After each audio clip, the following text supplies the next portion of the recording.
Welcome to the Young Turks. Cenk, Uygur, Anti-Kasparian is back, everybody. From, okay, yeah, you want a little? Okay, all right, great. Yep. From Hawaii. I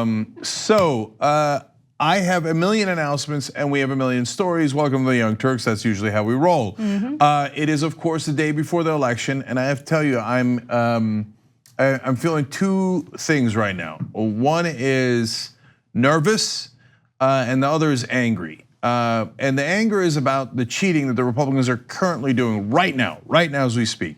Most notably in the state of Georgia. Outrageous what they're doing in Georgia. So as always, they always cheat. And they have this trick where they do something wrong and then they accuse the Democrats of it immediately, so that when you accuse them of it, they're like, oh, you're just trying to copy us.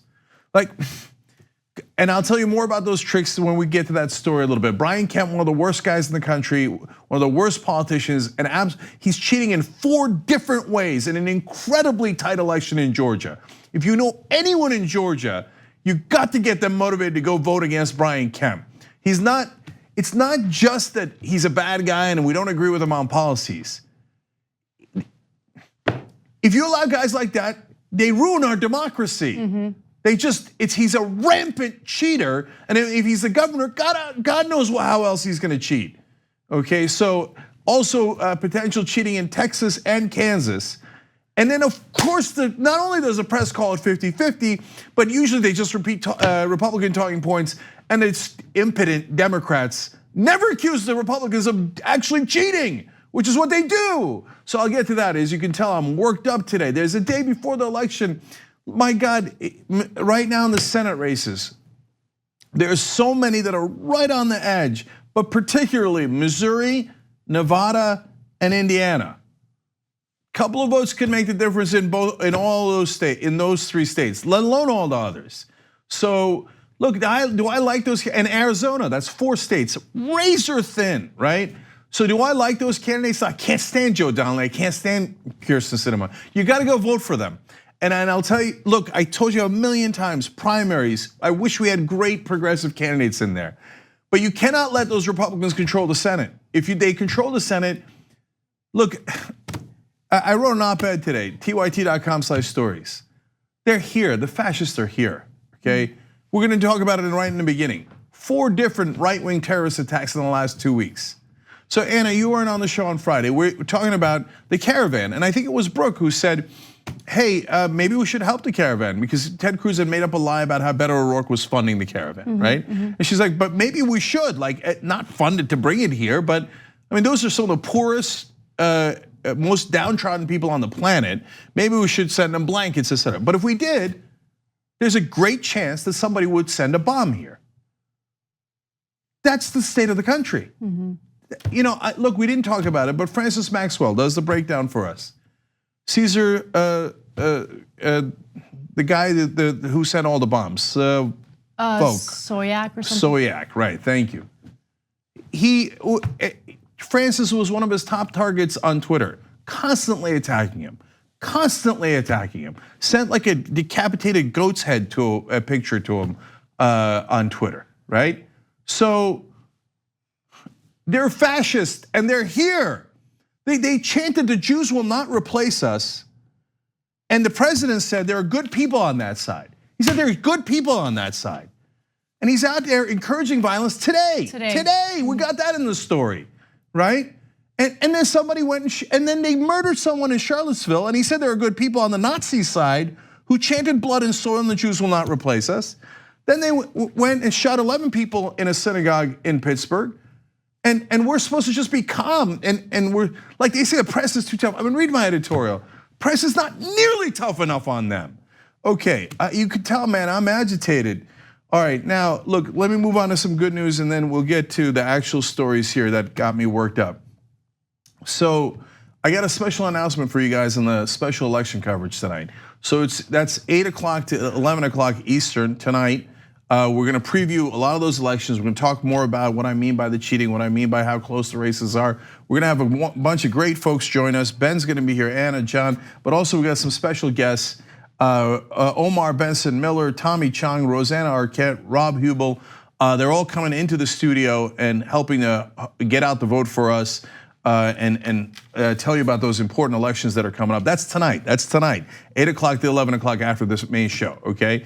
And we're gonna get into some of the ballot measures as well. Anna and John are doing a special on that tomorrow. Now tomorrow, it's a blockbuster, at least 12 hours straight, starting at 1 p.m. Eastern. Right here, tyt.com/live. Look, I love YouTube and Facebook. They help spread our message to hundreds of millions of people. But the problem with those outlets is that they're based on algorithms. So we might do stuff and you never even get it, right? So if you're a member, you get everything, tyt.com/join, right? But if you're not a member, watch on tyt.com because then you'll know that you're getting everything, right? And so make sure you're watching on tyt.com/live tomorrow, because we're a bunch of great guests for you guys in the morning. John and I start on Damage Report at 1 p.m. Eastern. Okay, then it gets the aggressive progressive. Then John and Anna do the ballot measures, and then we got the show, and then we got the election coverage. And look, man, if those close elections go the other way, I'm going to be furious, right? On the other hand, if the wave is real, and I think it is, we're going to wipe them out. We're gonna wipe him out and we're gonna rescue democracy. So I don't know that I've ever been this excited about any election. The midterm election's not even close. They're all overhyped, right? And when generally they follow patterns, right? This one is not overhyped. The fascists are here and you gotta do something about it. You gotta go and vote tomorrow. Okay, so, but the special announcement is not about any of that, and it happens at the top of tonight's special election coverage, extended coverage for you guys. All right, now two cutesy things. One, Anna, while you've been gone, we've been promoting our competition for signing up through the different hosts. So and you had an advantage over me because I've been away on vacation, so I have not been promoting it at all. Well, that's your problem for not doing it when you're on vacation. Okay, do you know what the results are? I have heard very good news for myself, not so good news for you. Oh, okay, now that was on Friday. I have new numbers in. I don't know how you're doing it. You're still winning by a lot. I love you guys. I also don't know how I'm doing it. I didn't expect this, and just to give you some more inside baseball, when this was announced internally, this competition, I was very vocal and very much against it because I did not want to compete against my friends and other hosts. And more importantly, like the added stress is a little too much considering how much we all have on our plates right now. And so you guys are amazing. I don't know what encouraged you to sign up through tytnetwork.com/Anna, but I really appreciate it. And it's given me one of the most important and one of my favorite opportunities, which is to rub things in Cenk's face. Yeah. So I will be doing that as long as I'm winning. Okay, and she's winning despite the fact that she gets the website wrong. It's tyt.com/Anna. Anyway, I think TYT Network still works, but anyway, you see it right there. By the way, I'm still holding on to a lead over John, and here comes Hassan. He's turning it on, and I told Francis about it this weekend. Of course, we're the worst at informing people. Once Francis turns it on though, we might all be toast. So that dude is super competitive. So brace for impact. Okay, anyway, last thing is about my son Pro on a super lighter note. I don't know if I was supposed to do this. And normally I might say this for a post game for the members, etc. But I showed him the Ojeda ad. Okay. What did he do? So he's going around the house now going, how dare she? He's 8 years old. And I say, bro, whose fault is it? And he goes, Carol Miller. It's amazing. So, on one more thing about the elections, we're gonna cover so many different progressive headquarters, campaign headquarters on facebook.com/rebelhq. And unfortunately, we had to pull out a Ben Jealous one, and I'll tell you why. Emma's really sick, so she can't make it out. And Eric Byler was gonna go cover Ben Jealous, but we pulled him to go to cover Ojeda. So, we gotta cover Ojeda. We gotta cover. He closed a 49-point lead. It's amazing. By being himself. Yes. Being unapologetic. If he loses, no one will ever remember or care. Like you can say till you're blue in the face, hey, listen, he might have lost by 3 or he might have lost by 5, but hey, he still closed a 45-point advantage, right? Nobody cares. Like Bernie Sanders closed a 60-point lead on Hillary Clinton. No one cares. They're like, oh, did he win or did he lose? He lost, right? That's all they care about. So that's what Washington establishment will do. But if he wins, it is an inarguable point for populist progressives. And I swear to God, I'm gonna go down to Washington with him, and I'm gonna talk to other progressives and say, this is how you do it. Okay, not like Heitkamp.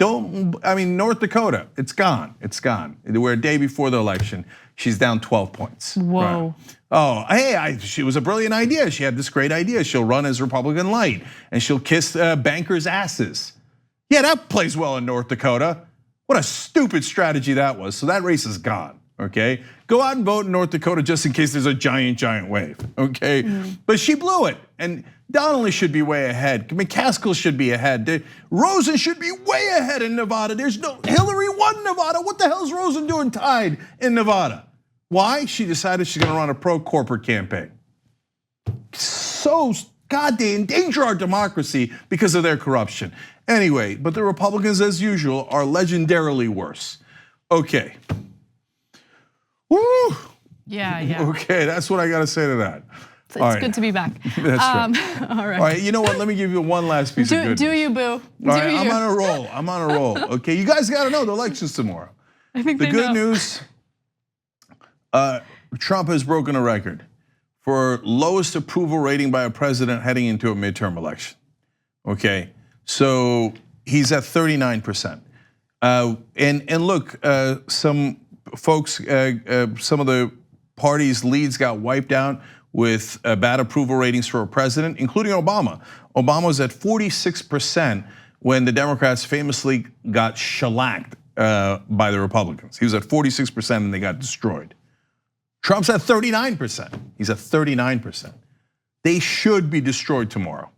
But by the way, there's the visible wave and the hidden wave. In the special election coverage, I'll talk about that distinction, because the visible wave is, we can already see it. We already see the results of it. But is there a hidden wave? All right, we'll talk about that in a couple hours. All right, what's next, Anna? All right.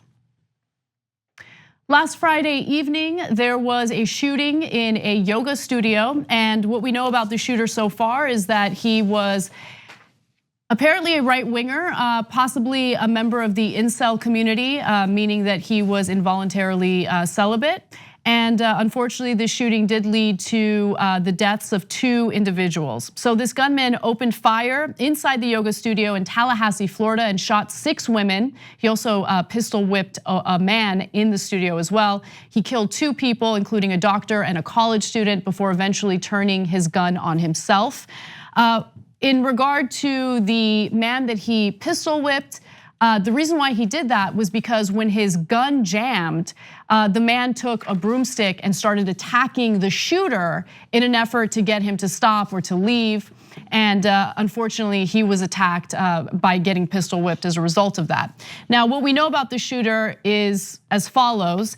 He had a history of harassing young women and had expressed misogynistic and racist views online, including sympathy for the anti-women incel movement. In fact, he had gotten arrested a couple of times for sexually assaulting women, including in one case, going up to a woman who was sunbathing, grabbing her butt and slapping it. His name is Scott Paul Beerley, and he was a substitute middle school teacher, which is terrifying. He also was a Florida State University graduate and Army veteran with a history of harassing young women, including 2 arrests for groping. So I wanted to give you some information about the 2 women who lost their lives as a result of this monster. But before I do that, I just want to go to you, Cenk. There's been a number of violent right-wing attacks in the country. One of the more recent ones was the synagogue shooting that claimed the lives of 11 people.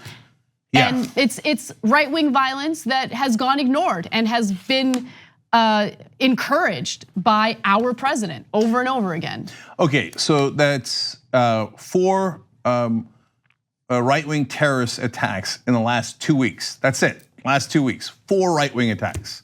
So this guy's absolutely right-wing. God, they equivocate in the press so much because they're so worried about the precious sensitivities of the right wing, because they love to cry and cry. You know what you should be crying over is the actual victims who are murdered, not about the people who feel aggrieved that these guys were all right wingers, and they were.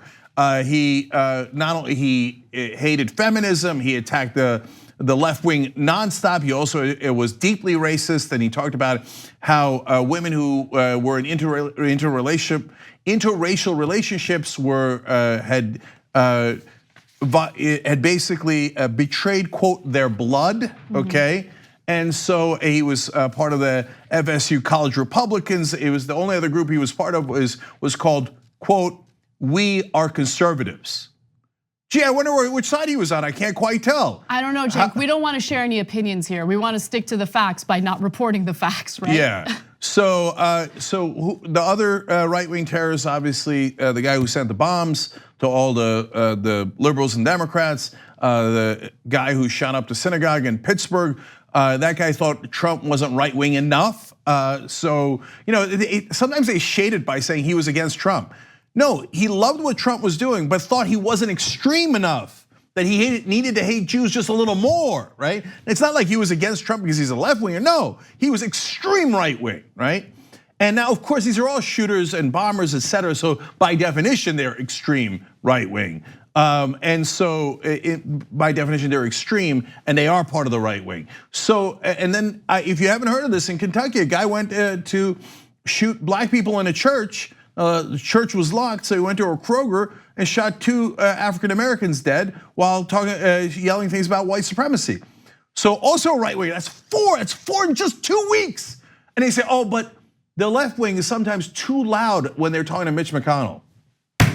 And then what do? Well, mob. Okay, now, and whenever you say no, it's the right wing, and it's 70, even before these 4 attacks, 71% of the terrorist attacks in this country over the last 15 years that resulted in deaths were by right-wing extremists. 71%, now that number's through the roof. Where as far as number of deaths, it's probably over 90% now. But yet they don't even call it 50-50.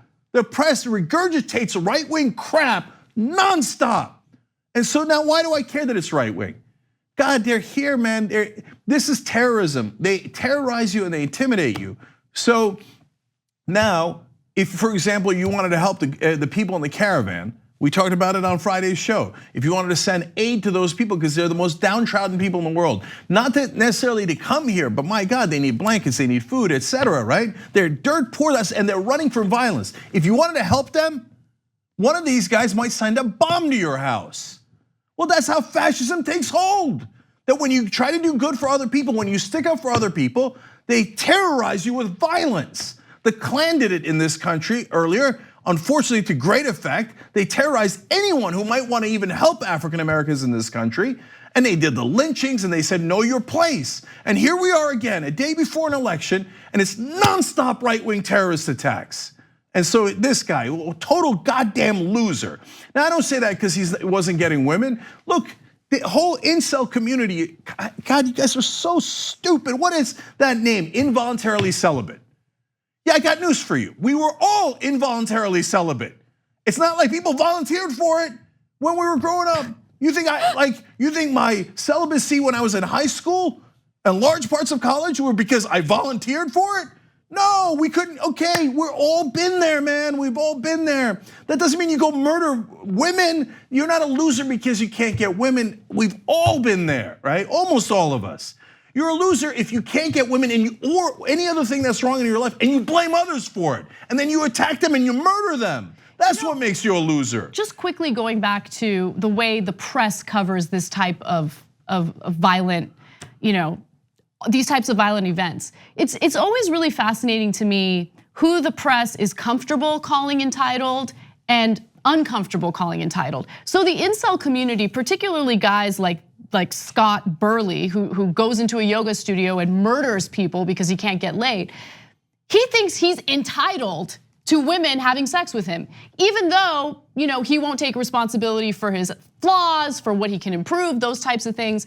But the press has no problem calling Americans who might want better economic opportunities entitled, or millennials who want a more affordable education entitled. Like, they have no problem calling those groups of people entitled, but this kind of guy who is literally feeling like he's entitled to women giving their bodies to him, they won't call him entitled. No, they're scared to death of the right wing. The cowardice of the press is deeply depressing.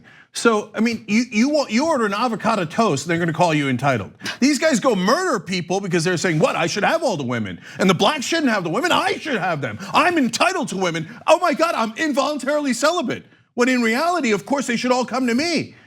And you don't call that entitled because, oh my God, you might hurt the sensibilities of the right wing. Oh my God, you don't want to offend them. So I talked about it on social media today, and they all immediately come to cry. Their favorite thing in the world is crying. So they're like, oh, how could you say they're right wing? They're obviously right wing. God damn it, he's in a group called We Are Conservatives. Not every single one of these guys is a right winger in these string of attacks. Well, and then you guys still cry like, oh no. What do you mean? And then you blamed all of us because somebody was talk loudly to Mitch McConnell. So please spare me your crocodile tears. When you smeared the left 1,000,000 times over and the press aided and abetted you, okay? I'm tired of it. Now we're gonna get to the victims in a second. It is heartbreaking. Yeah, it is heartbreaking. And before we do it though, I also wanna make a point about how, conservatives, right wingers, the Republican Party overall, they hate when anyone, whether it's people doing commentary or members of the media, talk about the political affiliations of these violent attackers, right? Of these terrorists. But let's just go back a couple of years and think about how these are the same individuals who had no problem lumping in every Muslim with radical terrorists. Right? That's a great point, Anna. 1.6 billion people they put into the same camp as Al-Qaeda and ISIS and didn't have a qualm about it. Didn't think about it for a second. And by the way, look at the fascists that are in this country. And it's not just the people doing the attacks.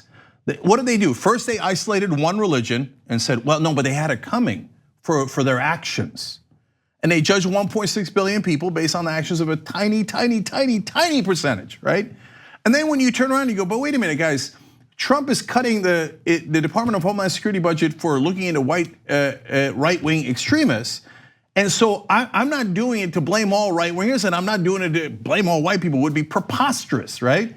We're doing it because we actually want you to follow the right-wing extremists because they are doing terrorism. Then they go, how dare you? You've hurt my feelings. Hurt your feelings? I mean, how many terrorist attacks does it take for you to realize there is significant right-wing extremism in this country? And so what do the fascists do that support these guys? They go, the Muslims, they're bad religion, let's separate them. Then they came for the Latinos, then they came for the trans, and they came for gay people, and they came for these different groups. This is the textbook fascism. You're sitting right in the middle of it. And then if you go to help people, well, we might kill you, we might murder you, so you better not act. You better not support other people. Right? And all aided and abetted by all these lunatics on the internet, on the right wing, and the guys wearing the MAGA hats going, yeah. No, we don't actually find out the real problem. Blame people who didn't do it. Blame the caravan. The caravan's hundreds of miles away. None of them have any weapons. None of them did anything. You want to talk about safety? You cowards! I know you bathe in fear. You're like, oh my God, I'm afraid of Latinos. Latinos and Muslims, I'm so afraid. No, the murderer is right next to you, and it's a right-wing extremist. But you don't want to do anything about that. The murders are nonstop, the massacres. It's done with guns in this country. No, you kill my neighbor, I don't care. As long as it's not a Latino or a Muslim. That's fascism. So I wanted to give you a few quotes from people who actually knew the shooter, because it gives you a sense of how people felt about him and how uncomfortable he made people feel. In fact, one male FSU student who was roommates with him in 2011 told USA Today, quote, "He was very weird and made everyone uncomfortable, particularly with regards to women."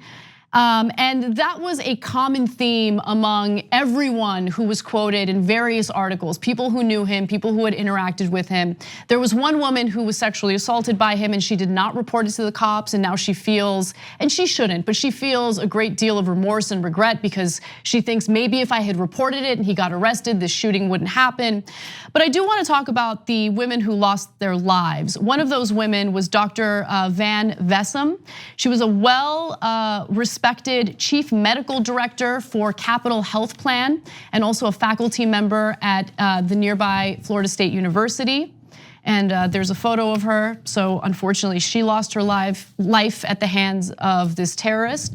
Also, Mara Binkley is a 21-year-old, or was a 21-year-old, and a fourth-generation legacy student at FSU, where she was double majoring in German and English. She was hoping to get a job with Teach for America after graduating next May.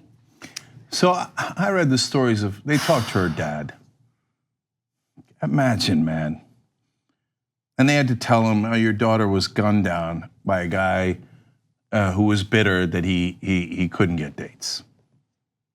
And so he just randomly murdered your daughter. And I look at Dr. Van Vessem. I mean, she was leading 450 medical professionals, doing great work. She went to go do yoga one day. And some madman walks in and murders her. Her whole family now has to suffer, everybody around her, etc., because some idiot, and this is an important part, guys, got egged on. It's not like there weren't guys who couldn't get dates before. It's not like there weren't people who were rabidly against the left before. It's not like there weren't deeply anti-Semitic people before, but they're egged on, not just by Trump, but by people online going, oh, you're right, women are the problem, women are the problem. Yeah, hey, somebody gonna do something about it, women are the problem, right? And there are lunatics in the country. And now they're all armed and they're all encouraged online.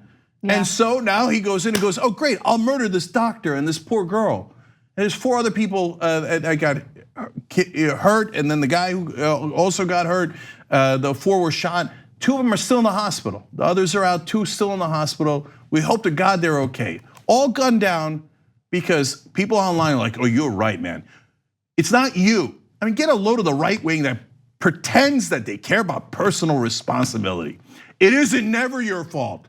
It's always someone else's fault. This killer, in this case, also wrote articles against the Muslims because they were too violent, let's note that irony, and against gay people. It's never your fault, it's the gay people, it's the Muslim people, it's the Jewish people, it's women, etc. And so now, because of his insecurities fed by his cohorts online, his fellow lunatic right-wingers online, these people are dead. And look, I went to an event over the weekend, and it was a political event, a fun one, nothing too serious. But I noticed as I was walking into the building that there were no metal detectors, and I got very uncomfortable and even considered maybe I shouldn't be here. And that's what terrorism is. It makes you rethink the way you live your life because you worry about violence, you fear for your life, and we shouldn't be living in a country like that. I mean, this is America, and when Trump was running, he argued that he was gonna keep America safe. But we have seen a rise in violence, we've seen a rise in right-wing extremism in the country, and it's terrifying. And that's the reason why this election tomorrow is so important. We need to get real leaders back in office. All right, and one other thing I want to just quickly mention, Cenk referenced it, but I want to give you the details. The Trump administration has significantly cut funding for organizations that fight right-wing extremism. And 2 of the organizations do really great work. One of them focuses on helping people who used to be part of white supremacy groups, helping them get out of those groups and go back into the real world. And grants for those programs have been cut. So let's go to graphic 13. The grants were administered by the Office of Community Partnerships. And in Obama's last year, the office boasted 16 full-time employees, roughly 25 contractors, and a budget of more than $21 million. The Trump administration has renamed it the Office of Terrorism Prevention Partnerships, but has cut its staff to 8 full-time employees and its budget to less than 3 million. So those organizations that were promised money to help combat extremism will not be getting the money that they were promised because the Trump administration decided to cut that funding. So by the way, 2 of the groups that they cut funding for entirely is Life After Hate. They're devoted to helping people leave neo-Nazi and other white supremacy groups. But Trump doesn't want people leaving those groups. Look, his actions are even louder than his ugly words. When white supremacists killed Heather Heyer in Charlottesville, he said there's good people on that side. But forget, even if you say, oh no, you guys are too sensitive. I love when he says things about how Nazis are good people and encourages anti-Semitism and bigotry and hatred against Muslims, Latinos, and said, oh, you guys are too sensitive. Well, this is an action. He took the budget fighting against terrorism from 21 million in that case down to 3 million. And he said, oh, if you're fighting white supremacists, I don't want it. I don't want you to fight white supremacists. He wiped out that budget entirely. So Life After Hate, their budget is gone. Researchers at the University of North Carolina who are helping young people develop media campaigns aimed at preventing people from embracing white supremacy and other violent ideologies. Like, no, I don't want you to do that.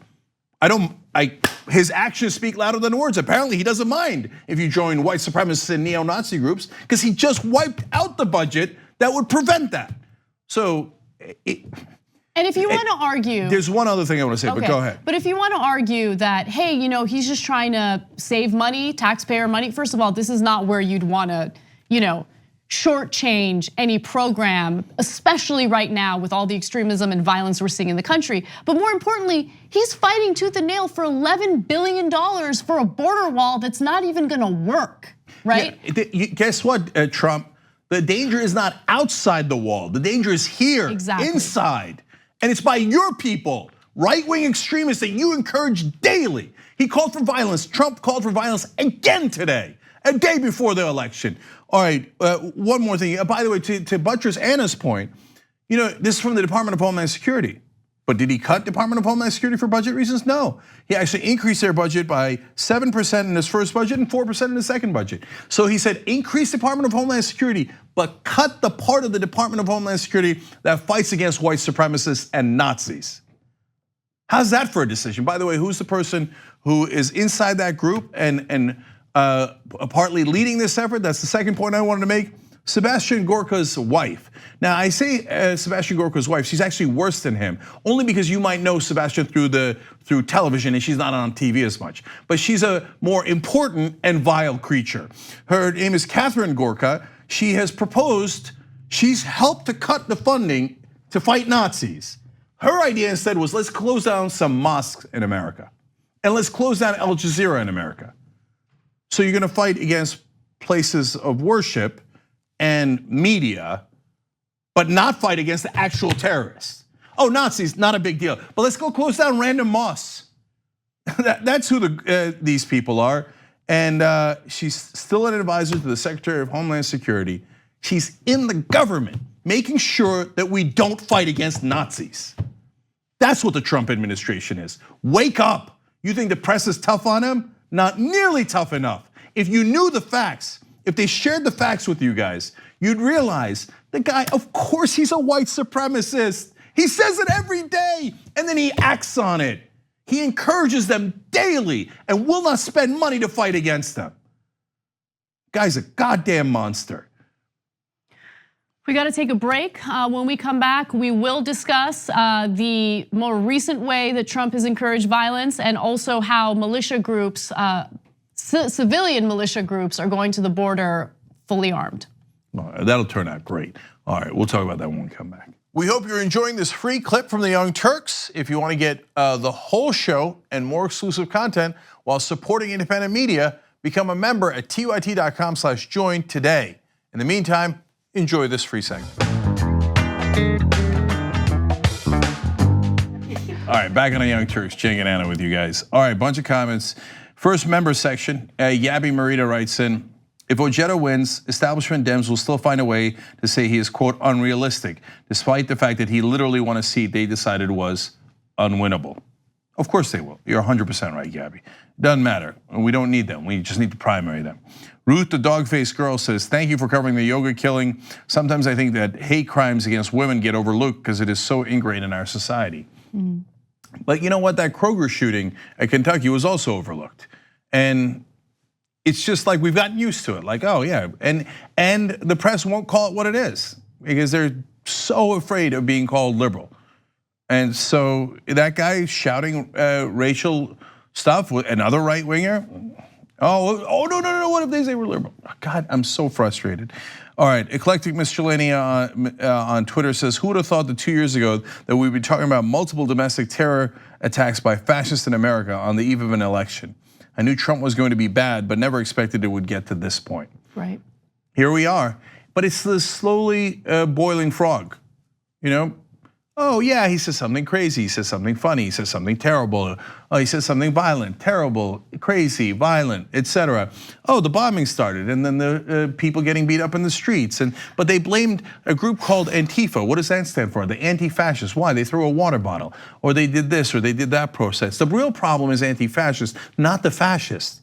And we boil and we boil and we boil. I think about Handmaid's Tale all the time because in that show, there are flashbacks to when things started to go bad, but people were still complacent, or people thought, oh, there were a lot of excuses. Like, it's not gonna get worse. This is just an isolated incident. And it scares me because I don't wanna get to a point where we can't go back, the point of no return. And Anna, so that's why I'm so animated today, because the point of no return is when they do enough violence to intimidate everyone else from speaking out. And then they could cheat in the elections all they want and nobody's gonna speak out. They could do anything they want and nobody's gonna speak out. And then you're done, You think that in Germany, they all came out and immediately said, oh, we're gonna kill all the Jews and we're gonna do all these terrible things and we're gonna kill the Roma and we're gonna kill the Poles and we're gonna kill all these people? No, they said, no, it's gonna be okay, they're the problem.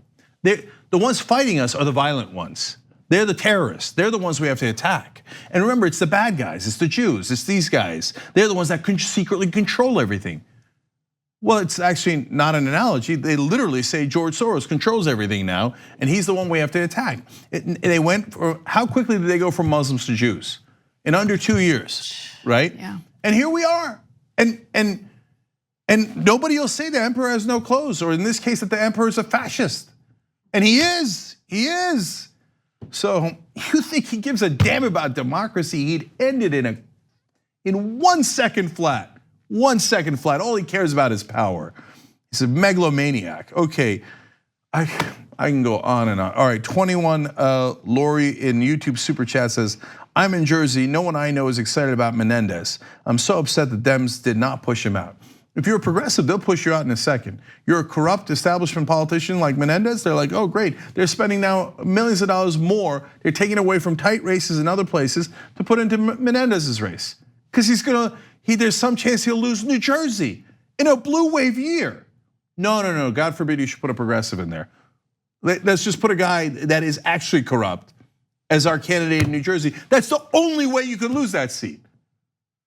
Corporate Democrats snatching defeat from the jaws of victory for the last 20 years straight. So, man, they're frustrating. But guys, we got to take the battle one step at a time. This is really, really important. We have to defeat the fascists first.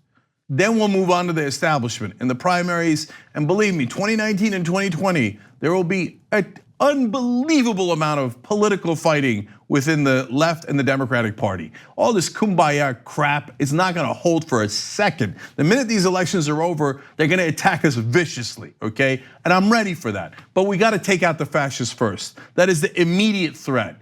So I don't care about voting for Democrats. I care, just go and vote against every goddamn Republican. There are no moderate Republicans. When are you gonna get that through your head? There are no moderate Republicans. I know, I was a moderate Republican. I left with my hair on fire decades ago. There are no moderate Republicans. All right, last one. Well, one quick comment on that. I mean, it's the Lannisters and the Starks teaming up to go after the White Walkers. We gotta go after the White Walkers. Yes, that is the immediate threat. And the White Walkers first, then we'll get to the goddamn Lannisters. Okay, so Cabbage writes it on Twitter, last one. The right wing has worldwide support in virtually every top tier country. Progressives have TYT. So look, guys, we're gonna launch a new campaign as early as the next segment, okay? But if we're not around, who do you think they're gonna say this on MSNBC? They're still having tea on MSNBC. I mean, of all the people, and I guess because he's a Republican, Joe Scarborough actually takes it to Trump more than anybody else does. It's insane. Everybody's having crumpets at MSNBC. Fascists are here and they're having tea and goddamn crumpets. And then when internal fights begin, which side do you think MSNBC is going to be on? Progressive side or the corporate side? Are you kidding me? Let alone CNN, let alone all the rest of them. Imagine a world without TYT. There's no one left to defend you, at least in online video. Mother Jones will write an article or two. Intercept does a great job. I'm not minimizing those folks. But online video where the real battle is, get hundreds of millions of views, and unfortunately people don't read the articles that much. And so tyt.com/join, guys. It's not a joke, it's real. We need to make sure that they cannot take this away from us. So if we're not sustainable, God knows what happens. tyt.com/join. All right, and if you can, do tyt.com/gift, give the gift to other people in any way that you can help. All right, Anna, what's next? All right. Donald Trump has gone to fear-mongering about the migrant caravan as a way of drumming up his base, exciting them and getting them to vote in the midterms. But unfortunately, while doing so, he has encouraged civilian militia groups to go to the border fully armed and take action. Now, before I give you the details on that, just to give you a sense of how Trump has fear-mongered about these migrants, he has insisted that there are unknown Middle Easterners traveling with them, which was not true. Very tough fighters, again, not true. And large numbers of violent criminals are traveling among the women and children and families heading north on foot. Again, none of this is true. These are people who are fleeing violence from their own countries in search for safety. Again, many of them are women and children. But nonetheless, he has now encouraged armed civilians to show up at the border and try to fight this battle themselves, which could prove to be dangerous and violent. So the Texas Minutemen, that's one of the militia groups, have about 100 volunteers who are planning on showing up to the border, and they want to help stop the migrants, with more likely on the way. And that's according to the head of this group, a man by the name of Shannon McGauley. Now, he was asked whether his group planned to deploy weapons, and Shannon McGauley laughed. He said, "This is Texas, man," because they can't wait to use their weapons. So look, I'm not sure I know anyone tougher on Republicans than us, and I think that a lot of them share culpability for the extreme right wing, especially the ones that encourage it online, and again, the MAGA guys that encourage the violence and celebrate it as Donald Trump calls for it over and over again. Donald Trump calls it an invasion, so they're grabbing their guns to go meet the invaders. Does anybody in the caravan have weapons? No, nobody does. Are there Muslims in the caravan? First of all, so what if there were? But no, there aren't any Muslims. It's a lie, it's a lie, over and over again from Donald Trump. So here they come with weapons now. But to be fair to the Republicans in Texas, most of the folks living down by the border that the Washington Post talked to were Republicans. And they said, we don't want them here. Right. And why don't they want them here? Well, several of them explained, look, those are the most trigger happy guys in the country. So they're coming with weapons. And what if one of them sees something that they view to be suspicious, or someone looking to grab a weapon? It's Texas, as the guy said, right? Mm-hmm. Everybody's got weapons. What if they start firing? Now, let me go further and back up those Republicans in Texas that are worried, okay? Or concerned about this. I think they're rightfully concerned. I'll get to a great quote from one of them in a minute, okay? But now imagine a scenario where one of these yahoos goes down there and sees what he perceives to be a threat because he can't wait. He starts shooting. Now the National Guard's been warned, the military's put out a memo, we'll explain about that more in a second, saying, hey, watch out for these guys, okay? make sure they're not doing anything outside the law, right? Apparently, sometimes they steal from the National Guard. Okay, so if they start firing at the caravan or people that they think are the caravan, and the National Guard tells them to stand down, or our military tells them to stand down and they won't stand down, what if the military has to fire at them? And then they're all heavily armed, and then they turn around and fire back. This is an epic disaster waiting to happen. So let's talk a little bit about how the military is preparing for this. Remember, Trump wanted the military to take action, and the Pentagon was like, no. So that's the reason why you now have vigilantes and civilian militias trying to take action on their own, which again is gonna be a disaster if they plan on doing what they say they're gonna do. Now, according to military planning documents obtained by Newsweek, the military is concerned about the arrival of unregulated militia members self-deploying to the border in alleged support of US Customs and Border Protection. And the reason why they are worried is because of the violence. But again, as Cenk alluded to earlier, they've been known to steal weapons from members of our military. And so it's a disaster, and the people who live in that area don't want them there. And I have a bunch of those quotes in a minute as well. Go ahead, Cenk. There's the Border Patrol, and then there's the National Guard. And so those are the guys that have got the military memo saying, be careful about these militia guys. They could cause trouble, sometimes for you guys, because that's literally happened before, but mainly they can cause chaos, which makes your job more difficult, not less difficult. Yeah, and by the way, that military planning document also said, quote, they operate under the guise of citizen patrols, the report said, while warning of incidents of unregulated militias stealing National Guard equipment during deployments. Now, let's go to the Republicans who live in the area, and by no means do these people want open borders. They see immigration as a problem as well, but they also see these unregulated civilian militias as a huge problem. One of those people is Michael Vickers, and he says they are a bunch of guys with a big mouth and no substance to them. Lucy Cruz also says, I will not let militia on my land. They're civilians stepping into a situation where the Border Patrol is supposed to be in control and make decisions. They could damage property or harm workers. I would guess they would be trigger happy. If they shot someone, they might just say the person they shot was reaching for a gun. Again, this is a Republican, and I find it fascinating that she said that toward the end, because that is oftentimes an excuse that we hear when an unarmed civilian here in the United States is shot and killed. And then Lucy Cruz also says the following: the militia just needs to stay where they are. We don't need fanatical people. We don't need anybody here with guns. Why do they have guns? I have dealt with illegals for 30 years, and all of them have been scared, asking for help. The militias need to stay up north where they belong. We have no use for them here. They might shoot someone or hurt someone. By the way, sorry, that's not Lucy Cruz. That's Joe Metz. He's 80 years old. He's also a Republican. And so he calls them illegals, right? So it's not like he's a liberal of any sort at all. He's like, he's been dealing with the illegals for 30 years. But since he sees them, he knows that the propaganda isn't true. Like somehow they're like shadowy terrorists who are coming. Look at what he said. He said, all of them have been scared and asking for help for 30 straight years. Because they're coming here for hope and opportunity, and oftentimes running away from violence. They're not coming here on these made up nefarious purposes that Fox News and Donald Trump talks about. That's propaganda. That's nothing but lies. So even Republicans down there who don't want undocumented immigrants coming in, partly because they come to their land first, go, yeah, but keep it real. They're actually scared and poor people. So we don't need a bunch of guns in here to go run after these guys who are already in bad shape. We just need to enforce the law and make sure they don't come. So if that was the conversation we were having in this country, that would be a way healthier conversation, and one we could actually have.